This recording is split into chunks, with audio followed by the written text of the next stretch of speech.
Napakagandang nai-share po ninyo sa ating mga kabido, sa ating mga kababayan patungkol po sa agrikultura, no? Patungkol po sa calamansi farming at the same time sa pagpuproseso po natin. Ano naman po ang gusto nyong mensahe para sa ating mga kabidyo, sa ating mga kababayan gustong pasukin po ang ganitong larangan?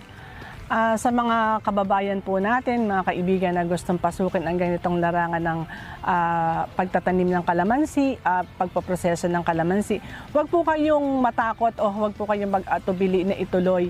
Marami po tayong matutulungang mga ahensya ng gobyerno at huwag po kayong matakot na mag-imbento ng produkto na galing sa kalamansi.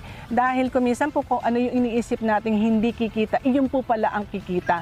Kaya patuloy lamang po tayong mag-eksperimento, mag-aral na makakatulong sa ating kaalaman para lalo pa nating ma-enhance yung ating kaalaman para po